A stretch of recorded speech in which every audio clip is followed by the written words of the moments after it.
If we hadn't happened to see the Jade Chamber flying over just as we came out of the Golden House, we really wouldn't have known which way to go. Did we make it in time? Is the Overlord of the Vortex still in the sea? It hasn't destroyed Liyue yet, has it?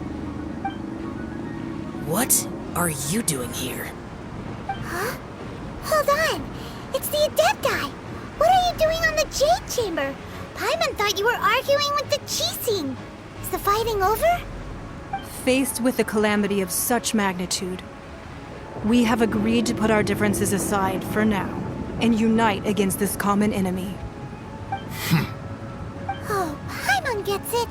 So how do you plan to defend Liyue? Just seeing this Overlord of the Vortex guy puts a pit in Paimon's tummy, even from all the way out here. It's not just you. We've got new Millilith recruits who can't even stand at attention without shaking. The force of an ancient god's presence seems to be too much for ordinary people to handle. Which is why we must stop that monster before it gets any closer to Liyue Harbor. So the Archon War was fought 2,000 years ago against enemies like that thing? Now that's scary. So will the power of the Qixing, Millilith, and Adepti gathered here be enough to stop that god? We've already discussed this together, and our conclusion is...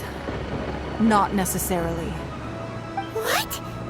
But all of you were supposed to be the guardians of Liyue. Can't you think of something? One certainly could. Huh? The Qixing did once research the matter of the Guizhong Ballista when it piqued their fancy. And as fate would have it, one who did craft the Guizhong Ballista with one's own hands is here. For what could you mortals ever learn of Adepti mechanisms? Yet, it would take one, but a little tinkering to turn this ballista into an engine of war beyond your wildest thoughts. I suppose this is one blessing from the Adepti that we should be thankful for. So be it. We shall use the upgraded Guizhong Ballista to fight off that god. All the Adepti here can lend their strength to man it. We haven't a moment to spare. Our battle begins now. Yep.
The three Adepti are manning the Guizhong Ballista.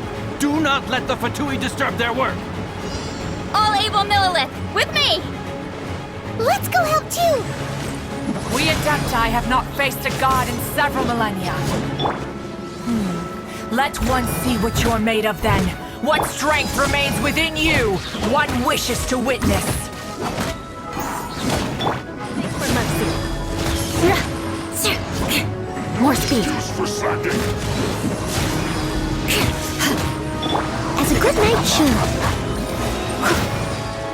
It isn't time for a break yet.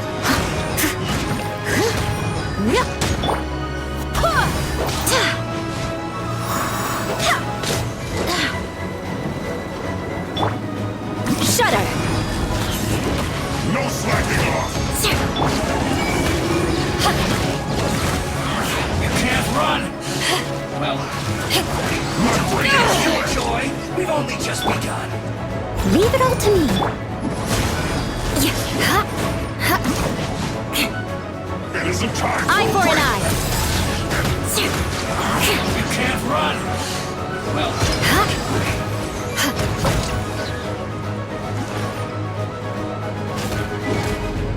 Beg for mercy. What is that? That is Osial's divine power. I am very familiar with it. Be careful not to get hit.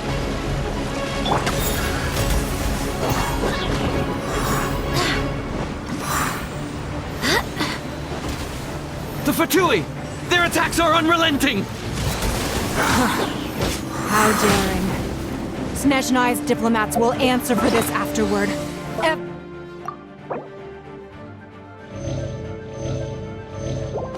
Every last one.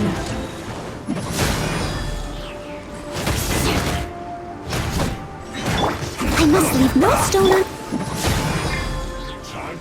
Barbados, guide us. Crush. The ancient god's attacking again! There are so many Fatui too! We can't look! Were you about to say we can't hold them, children? Huh? Don't lose heart. Here, take this. This is adeptal energy! That light from your body, it's like the time until you cursed!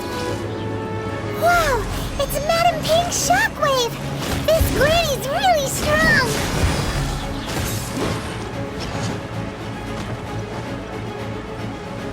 You're not going anywhere. Use for slacking. Cold cut. Force blood! Leave it all to me! Cooked food. Disgusting. Crush! Killjoy! We've only just begun. Just get full break yet. With the blood of the Chilean, I guard you against evil. Cast your fear of injury by the wayside and fight with all your might. I too did this during the Archon War. So this is what Ganya's like in a fight! My name means swiftness. Take my power and run as I do. We're going too fast!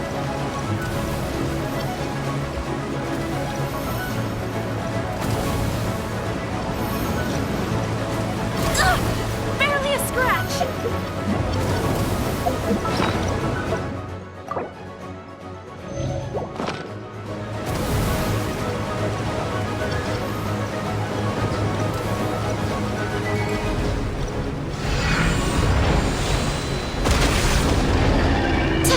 Child, you are strong in body and spirit. Perhaps you can withstand 3 forms of adeptal energy at once. This will hurt a little. Please bear with us. Once you've adapted, try to use them in battle.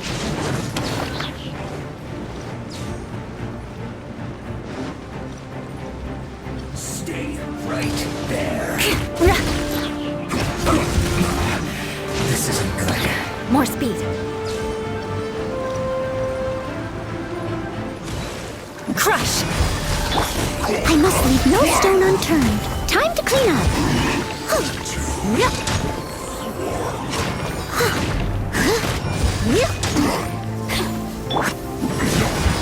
Flood of frost!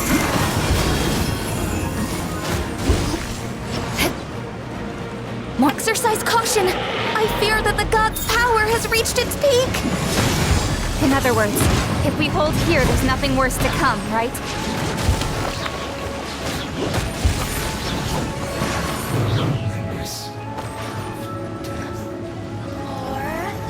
Wait, hear me!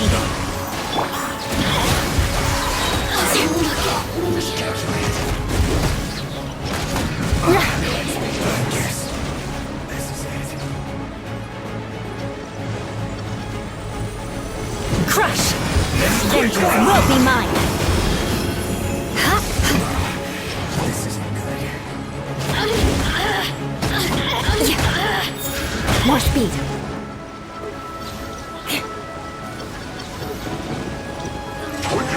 Beg for mercy!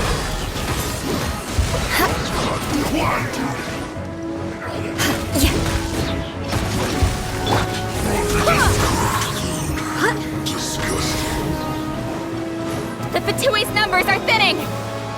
Fight on, comrades! Once we finish this lot off, the Adepti will be able to deal with the god in peace.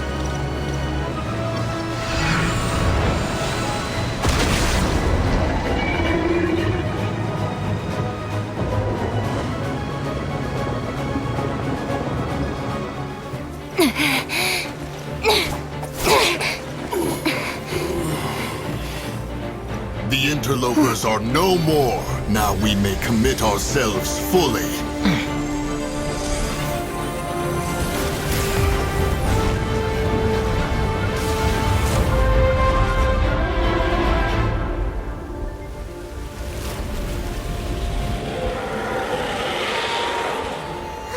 It's working! We just need to keep this up!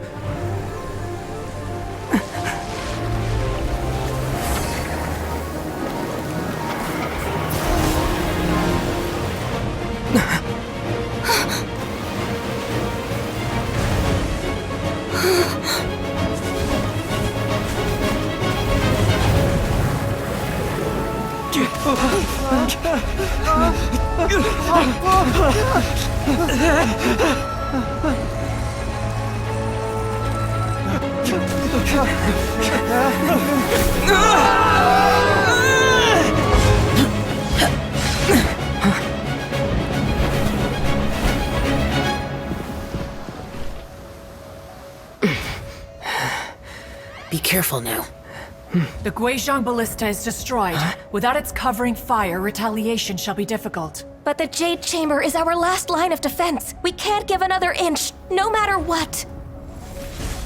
I have another idea. What do you mean, Lady Ningguang? I'll sacrifice the Jade Chamber. What is the meaning of this? I understand. Traveler, lend me a hand. Farewell, old friend. Goodbye for now. Let us meet again in the future.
Is it finally over? The ominous aura of that monster has indeed begun to fade. The effects of the Sigil of Permission last but a short time. It will be some time before the Overlord of the Vortex can make any waves again. We are indebted to you for your assistance. If the Adepti hadn't happened to be here, the future of Liyue Harbor would surely have been in great jeopardy. Save your flattery. We didn't just happen to be here. Surely you won't pretend to have forgotten the reason for which we came. Come now. There's no need for such harsh words, Cloud Retainer. I've heard that when Ningguang began learning to do business, she had already started setting aside part of her then limited income in preparation for building the Jade Chamber. At first, it was only the size of a small room, but with continued expansion, it has become the palace that lies before you now. It is a testament to Ningguang's entire life, both as a businesswoman and as the backbone of the Liyue Qixing. Seeing the Jade Chamber destroyed in the defense of Liyue means much to her, To me, such cooperation and sacrifice deserves at least some recognition, don't you agree? Well, I was really hoping you would say that such sacrifice could at least be used as some leverage in our negotiations. Thank you all for hearing me out. We know very well why the Adepti came here today. But please forgive us. We cannot yield to your wishes. Oh? 3,700 years. According to our records, the Adepti signed a contract with Rex Lapis to protect Liyue 3,700 years ago. Even to this very day, Liyue and its lands have stood the test of time, immovable as stone, just as it was thousands of years before. This is truly no small feat. But that does not mean that the Liyue of today is the same city as it was all those years ago. Do not merely cast your protective gaze upon the land. Instead, focus your sights on our city and each of the citizens that dwell within it. Are you questioning our means of protecting Liyue? I mean no offense. I simply hope that our Adepti forebears would see Liyue in a new light. Forebearers, you say? One doubts you would be fit to be part of such a lineage. This morning, Rex Lapis appeared to me in a dream. What? In the dream, I yearned to tell him that we Qixing, though mortal, are equally bound to the contract. Each passing generation of the Qixing leaves many things of value to be inherited by the next generation.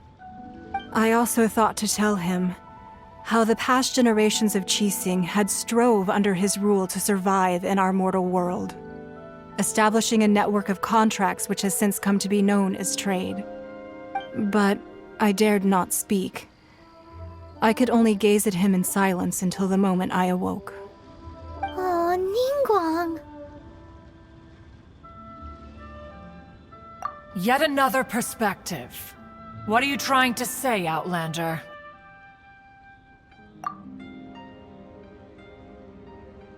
Right! That's something that happened in Mondstadt. It's a story about the Four Winds and the people of the Animal Archon. The Animal Archon sought to quell the strife between the two sides, because he believed that such conflict would only scar the hearts of both, and that nothing good would come of it. Each of the 7 nations has its own scars from the past. Though your point is the very height of simplicity. As Adepti, we've become a laughingstock, to be chastised thus by an outlander who has lent us such succor. All right, all right. Didn't Ningguang suggest that we should focus on the city and each of its citizens? I know I already have, so why not see for yourselves? I apologize for appearing in full armor. I am afraid I cannot show the proper courtesies. And who are you? I am Feng Yan, a sergeant of the Millilith. I have come to extend my thanks to the Adepti. I thought this battle would perhaps be my last. But thanks to the aid of the Adepti, our forces were not as badly battered as I feared we might be. Although I am a mere mortal soldier, I promise to hold the line and never betray the grace given to us by the illuminated Adepti this day. Huh? Why does everyone look so down? Didn't we just beat that big monster? Weren't you frightened, dear? It was quite the predicament. I wasn't afraid. All the strong Millilith guards were there, and those powerful heroes with their visions were there. Everyone was there. When danger is near, everyone always protects me. And the rest of the time, they make fun toys and tasty snacks and loads of things that make the harbor so pretty. Thanks for protecting Liyue Harbor. Please come visit us for the next lantern rite.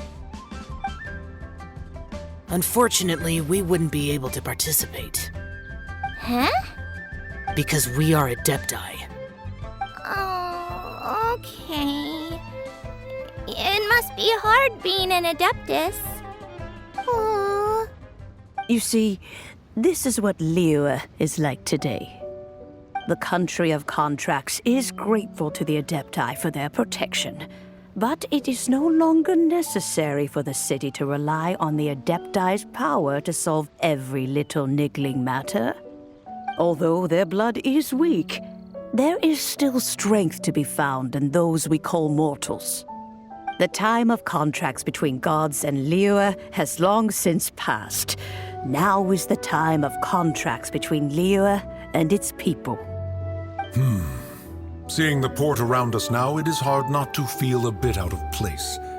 Wouldn't you say so, Cloud Retainer? Your line of inquiry is askew. One did not spearhead this expedition to Liyue Harbor. Seems like the Adepti have had a change of heart. Let us return now. Eager to leave, conqueror of demons.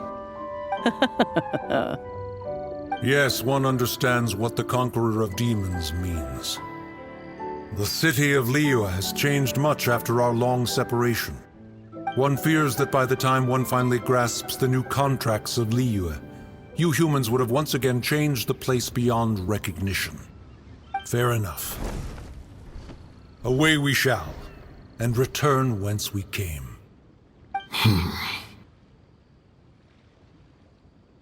Since we Adepti have consensus, then one shall persist no further.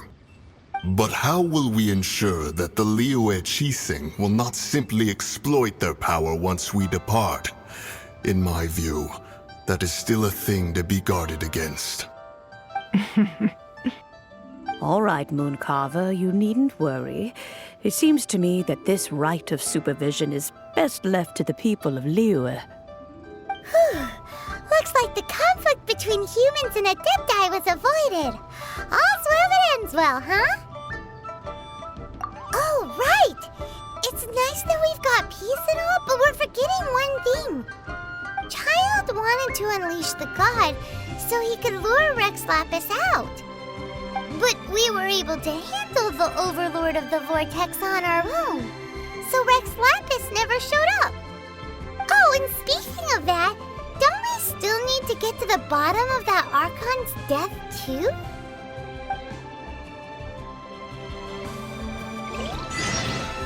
Paimon doesn't get it. But isn't the strongest lead we have the Adepti-less rite of parting that we're organizing? No idea where Zhongli's gone. Let's ask for him at Wangshen Funeral Parlor.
Is there anything I can do for you two?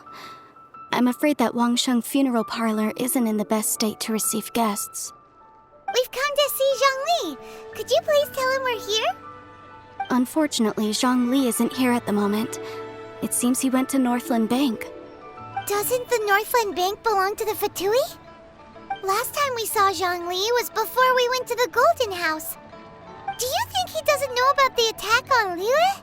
Visiting the Fatui at a time like this could only mean more trouble. We had better go and make sure that everything is okay.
You call this cooperation between Harbingers? Cooperation involves communication, you know. Don't take it to heart, child. Besides, aren't you happy that you got to skip the formalities and bring chaos to the land? I'm sure you must have enjoyed that. Oh, it seems that some of your friends have arrived. Hey, it's Zhongli and Child. And you! You're also one of the Harbingers? It's you two. I believe we've met once before. In the city of Bards, was it? I'm glad you still remember my name. Ah, right. I imagine that it must have been rather hard to forget watching helplessly as something precious was snatched away from your friend. Well, if it isn't you two. This is our first time seeing each other since Liyue was nearly wiped off the map. This is certainly a bit awkward, wouldn't you say? Paimon knew that we should never have trusted a Fatui Harbinger. Oh, now don't say that. Sure, I may have misled you, but I never had anything against you personally. Besides, I thought we were getting along quite well together, didn't you? Except for that little tussle we had at the end. Nothing personal. We just have different views, that's all. Of course, you may very well hold this against me, but that's up to you. The real deceivers here are Signora and Zhongli. Curse them for leading me on. So actually, I think... Stop wasting time, child. There'll be plenty of time to chat once I'm through here. You remember the agreement, Morax. Now, if you would be so kind. The Gnosis, please. What in the world are you talking about? The contract is fulfilled. That which thou seeketh is now bestowed unto thee. For my promise is solid as stone.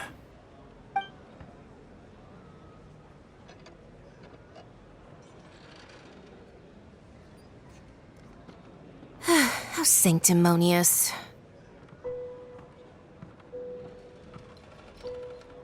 What? So you're the Lord of Chio? No, wait! That's an exciting twist and all, but why give the Gnosis to the Fatui? I do not give it for free. I give it as agreed upon in the contract, for it is a matter solely between the Tsaritsa and I. Yeah, you don't think you went a little bit too far with that whole fake death thing? Everyone was preparing the ceremony for you, and splat! This big dragon falls out of the sky, and all of Liyue goes into an uproar. Talk about a disaster. Gathering all the forces that had been bubbling behind the scenes, and then stirring them together in a pot that was bound to boil over. That's what he wanted to see, am I right? Wait, what? Perhaps it's best that I explain. As you know, I've dwelt upon this world for more than 6,000 years. It is now 3,700 years ago that I founded Liyue together with the Adepti. Even boulders that can withstand whirlpools will erode with the passing of time.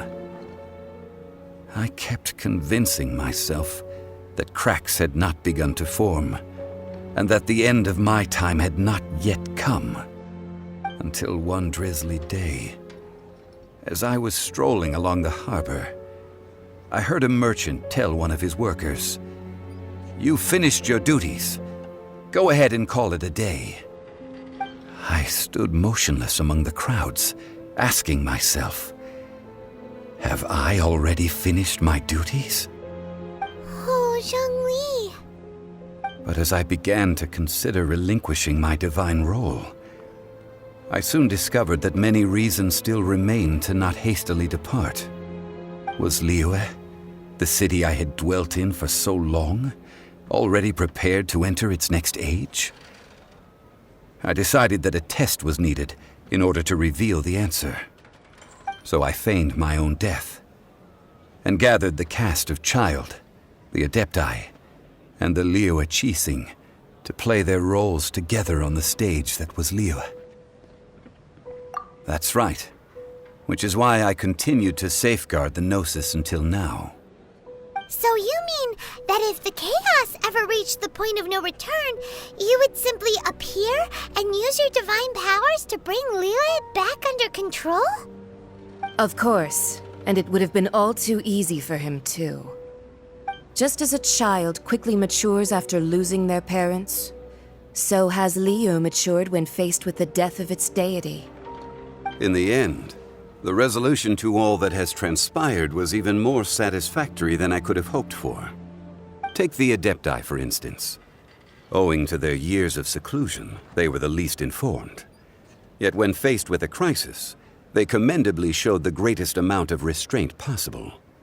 Not only did they manage to cooperate with the Qixing, but in the end, they even made efforts to understand the hearts of the people. Credit is also due to Signora, the emissary dispatched by the Cryo-Archon to fulfill our contract. At my request, she kept everything she knew in strict confidence. This despite the eavesdropping ears of her colleague, Child. This meant I could remain as Zhongli, even having the chance to fulfill the age-old traditions of Liyue in this mortal form. Thank you for joining me on this journey, Traveler. All of these things turned out as I had planned. There is only one thing that I had not anticipated, and that was the conduct of the Liyue Qixing. I had expected them to do no more than the Adepti, to come to the defense of Liyue. But when all was said and done, they seized the opportunity to supplant Liyue as divine protectors, and used the subsequent power vacuum left by my death to quickly gain complete control of Liyue. Huh? That doesn't sound good at all. On the contrary, I think it is excellent. I had always feared that it was too soon for them to take over from me. And it was also that which I longed for the most. As such, this is the best parting gift anyone could have given this god of old. Hey, what about me? Doesn't anyone feel the least bit of remorse for deceiving me? You've practically kept me in the dark. I think that thanks would be more appropriate. You certainly played no small part in all of this, wreaking havoc and turning the city upside down. The Lord of Geo ought to thank you for your performance, if anything. If you hadn't created the pressure of a battle between mortals, Adepti, and a god, the lump of coal resting in the hands of the Geo-Archon, Liyue would never have been able to become a dazzling diamond of a city. Huh? Just whose side are you on, mocking me like that? Are you itching for a fight?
Be that as it may, you've come out of this as the hero of Liyue. I, on the other hand, will be forever prescribed as a disturber of the peace, no? Well then, with the Gnosis in my possession, I have no use for such idle chatter. We should return to Zappolyarny Palace and seek an audience with Her Majesty, the Tsaritsa. Come, child. Fine. I'll meet you there later. I'm not sharing a boat with the likes of you. Do as you wish.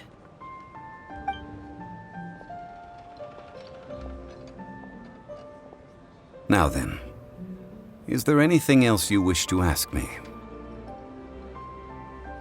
Right! As Zhongli always told us, a good trade is a fair trade. Paimon has no idea what could be a good trade for a Gnosis. Realistically speaking, there is no such thing. Huh? However, I am the god of contracts. For thousands of years, I have made countless contracts. If the deal was of no benefit, then I certainly would not be inclined to agree to it. My agreement with the Cryo-Archon will be the last of my contracts as the Geo-Archon. My contract to end all contracts. As for the bargaining chip that the Tsaritsa used to balance the scales, uncover that answer for yourself in your future journeys.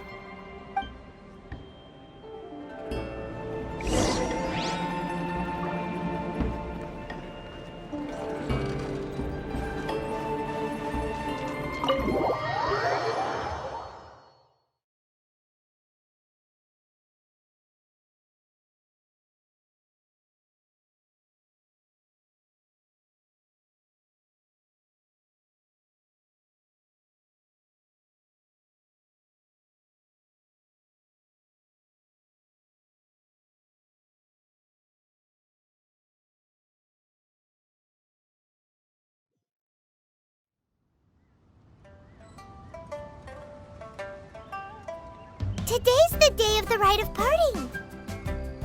Although the star of the show is fake, we spent so much time trying to organize it, it would be a real shame not to go there now.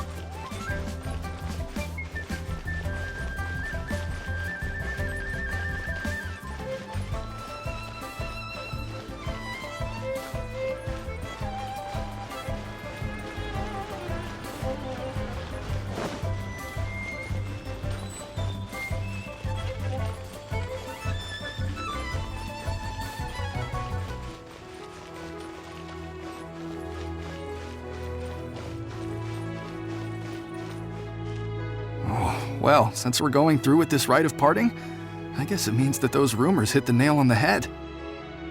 So Rex Lapis is really...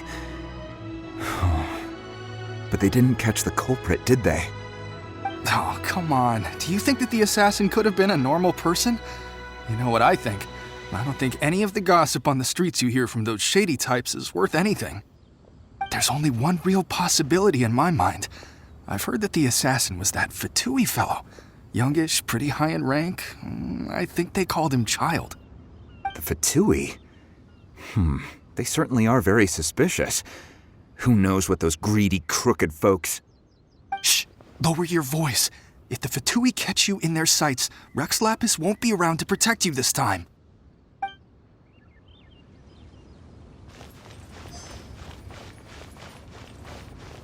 You know that god from the ocean couldn't have just shown up out of nowhere. I mean, it's been 2,000 years since Rex Lapis subdued it. Yes, and to think that this happened right on the heels of the incident with Rex Lapis, too. Say, do you think the person who assassinated our lord and released that evil god might have been one and the same? Now that you mention it, that's very possible. Yes, it's very possible indeed. I mean, it all fits together. That person must have colluded with the evil god to harm Rex Lapis. Oh, that wicked, black-hearted scoundrel. Still, what sort of supernatural prowess must this person possess to be able to do such things? I have never heard of such a person in all my years. Forget it. Guessing's no use to us. Look, the Millilith over there looks like he's about to make an announcement. Let's hear what the Ministry of Civil Affairs has to say first.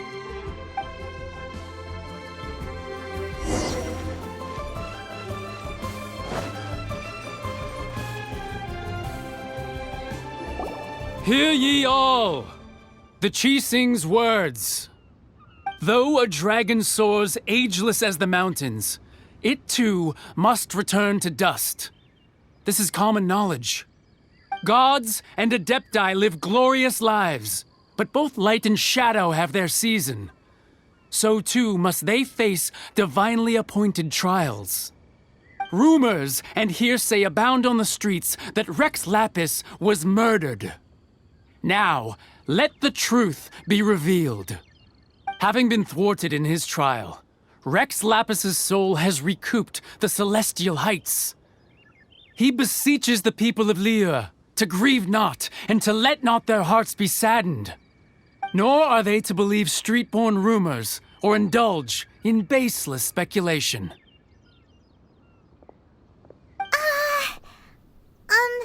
Paimon needs a translation on what the Qixing's announcement said.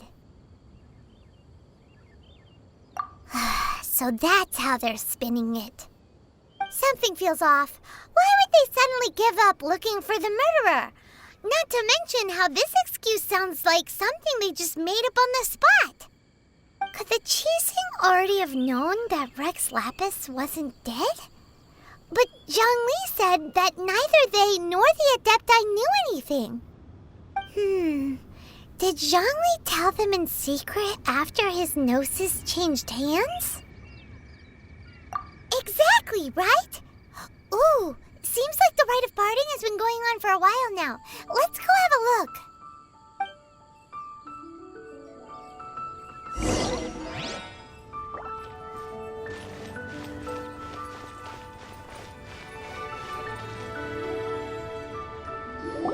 Look, it's Ningguang and Keqing. Are they saying something? Are their speeches over? As said previously, Rex Lapis's soul returning to the heavens is the end of the contract. And it is also the end of an era. 3,700 years of contracts burnt and reduced to ash. We, the people of Liyue, were indeed prosperous. But blinded by our prosperity, we forgot that time can be pitiless. The long, unending dream of our Archon walking among us. Now that we have awoken from our dream, we must learn to say farewell. Will you stand with us as we re-establish our contracts? As we build a new age of prosperity? So concludes the words of Her Eminence the Tianquan. Does Her Eminence the Yuheng have anything to add? Huh? Is she looking this way? Traveler. Yikes! She really is looking our way! Is that the traveler who they say defeated the ancient god? So young. The Liyue Qixing always repay their debts. And as you have heard, our eyes see far and our reach is long. Name your price. You deserve that much. Whoa!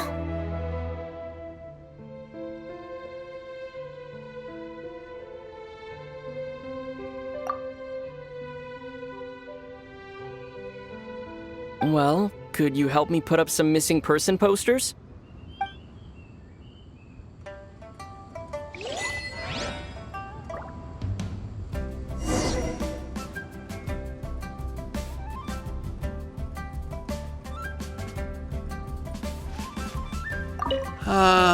Rex Lapis. Oh, Rex Lapis. Now that I think about it, if everyone's of the same mind as me, perhaps mementos for Rex Lapis might be the best short-term business opportunity.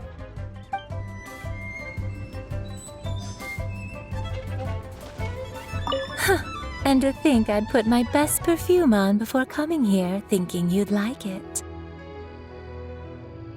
But it seems as if those perfumes really were meant to be offered to Rex Lapis. Well, that's fine.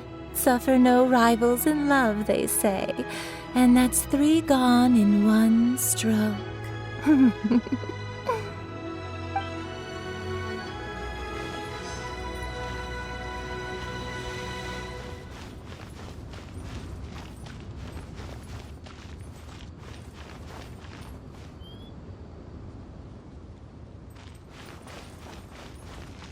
As for the mortals and adepti of Liyue, what shape shall our relationship take from now on?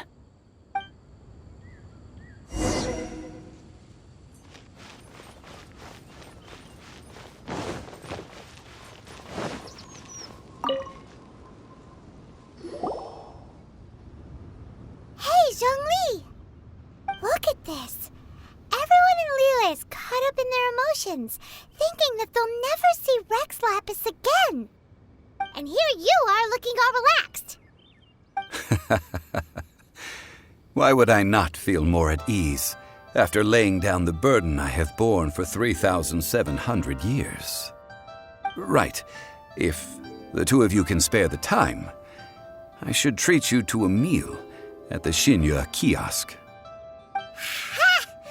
That sounds like big talk, Zhongli. Paimon might have believed you if you were treating us to some third-round knockout, but you'd have to pay out your nose just to stand inside Signora kiosk. Are you sure you can afford it? You're right. I do like the Mora. But why would Morax lack Mora? As the Rex Lapis Morax, I can easily create Mora. But since I have chosen to walk this earth as the mortal Zhongli, I should abide by the same rules that mortals do. When I was journeying with you, though I still had the Gnosis in hand, I knew that I must soon retire from my role as an Archon. So I had to rehearse a little for my new life. Oh, no wonder! Paimon gets it now. You didn't look at the price tags when we were spending because you've never had to.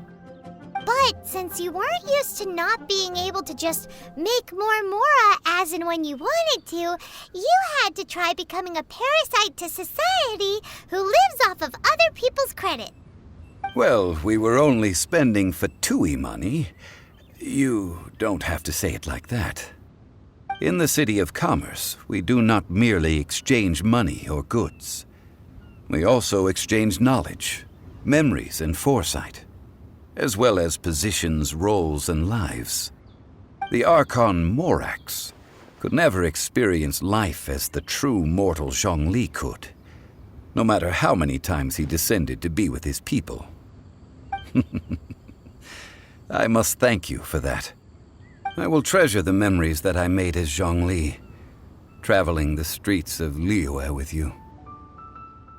That is true. But there is no journey that does not end. No meetings without partings. Paimon thinks that we should make a move and continue our search for the Seven. I fear that continuing your journey may be difficult. The nation that neighbors Liyue by sea, Inazuma, is presently closed. The Electro-Archon Ball. And just as the people of Liyue preferred to call me Rex Lapis, she too goes by another name among locals in Inazuma. Paimon thinks we've heard that one before. Raiden? That is the case. And since Raiden is also the Shogun of Inazuma, people call her the Raiden Shogun. That said, though people at the wharf were saying that the situation in Inazuma is very tense, Paimon doesn't remember that always being the case. It wasn't that bad last year. Zhongli, since you're Rex Lapis, shouldn't you know something about what's happening there? Just how did Inazuma become a closed nation? It's because of visions. Visions? When faced with circumstances beyond their control, humans often bemoan their lack of power. But if a person shows true strength of will at a desperate and fateful moment in their life, the gods will look upon them with favor. This is what visions are. Magical foci bestowed upon those who have been acknowledged by the gods. That's how people in Teyvat see it. But starting from last year, the Raiden Shogun began promulgating the Vision Hunt Decree. Vision Hunt Decree? Yes. It was an order to seize all visions within Inazuma's borders, and to inlay them upon the hands of the statue of the omnipresent god. They want to seize visions. But why? Aren't visions blessings from the gods? I should think that in the Raiden Shogun's eyes, it is precisely because they are divine blessings that they should be under the sole dominion of divinity. Whoa, that's harsh. The Anemo Archon is the god of freedom, and the Geo Archon is the god of contracts. For her part, the Raiden Shogun is the god of eternity.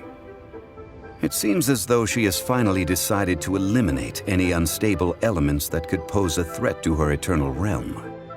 The fact that even I, the oldest of the seven, have now passed away will only strengthen her resolve to pursue eternity. Knowing her, she must have again quoted that adage she is most fond of when proclaiming that decree to her people. 7 ideals for 7 gods, and of these, eternity is nearest unto the heavenly principles. All right then. Was there anything else you wish to know? Ah, that was a good one. Failing a divine trial. How they came up with that excuse, I will never know. That said, the reason why the Qixing were so eager to resolve the incident and stop pursuing the culprit was indeed because they received news in secret that Rex Lapis was not dead. I hinted as much to the Adepti as well. How did I accomplish that, you ask? Have you ever heard of this particularly convenient Adepti art known as gifting dreams and visions? All right then. Was there anything else you wish to know? Yeah, about that. Before the Qixing made their announcement, we listened to a lot of people talking on the way. Most of them put the blame for everything on Child. These are indeed false accusations. But it remains undeniably true that Child did send people to the Jade Chamber to prevent the Adepti and the Qixing from defeating the ancient god. I've heard that Ningguang is busy milking that for all it's worth on the foreign relations front at the moment, browbeating the envoys of the Fatui. Ha! Those poor Snezhnayan diplomats. If it were not for Child's exalted position as a harbinger, I'm certain that they would have shifted all the blame to him and called for his dismissal by now. All right then. Was there anything else you wish to know? The time of the Adepti has long passed. If even the Liyue Qixing don't want to face that truth, then what future is there for Liyue? Kuching is absolutely right in saying this. Now, though I did laud Ningguang's desire for power, believing this to be a good thing, and thought as a matter of course that she must have been behind the Qixing's plan to take governing power over Liyue from the hands of the gods and Adepti. Could the original person who brought up the idea of seizing power have been... All right then. Was there anything else you wish to know? That's right. Zhongli, now that you don't have your gnosis, what's going to happen to all the Mora in Teyvat? Since Morax is dead, are they all just gonna disappear? Also, isn't the Golden House the only mint in the entire continent? Will it even continue to work? The Mora present now will not vanish. But the Golden House will indeed have to cease operations for a lengthy period of time, since creating Mora requires the use of the Geo